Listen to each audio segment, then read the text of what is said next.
بسم اللہ الرحمن الرحیم۔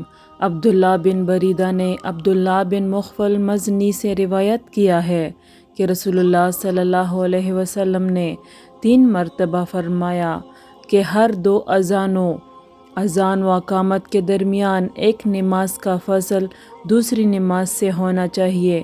تیسری مرتبہ فرمایا کہ جو شخص ایسا کرنا چاہے۔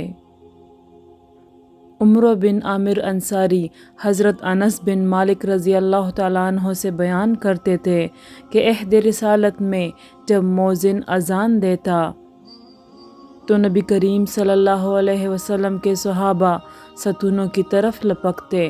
جب نبی کریم صلی اللہ علیہ وسلم اپنے حجرے سے باہر تشریف لاتے تو لوگ اسی طرح نماز پڑھتے ہوئے ملتے۔ یہ جماعت مغرب سے پہلے کی 2 رکعتیں تھی اور مغرب میں اذان اور تکبیر میں کوئی زیادہ فاصلہ نہیں ہوتا تھا، اور عثمان بن جبلہ اور ابو داؤد طیالسی نے شعبہ سے اس حدیث میں یوں نقل کیا ہے کہ اذان اور تکبیر میں بہت تھوڑا سا فاصلہ ہوتا تھا۔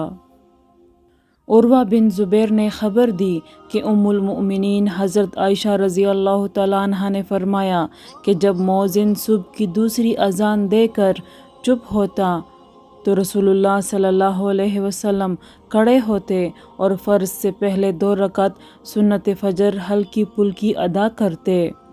صبح صادق روشن ہو جانے کے بعد پھر داہنی کروٹ پر لیٹ رہتے یہاں تک کہ مؤذن تکبیر کہنے کی اطلاع دینے کے لیے آپ کے پاس آتا۔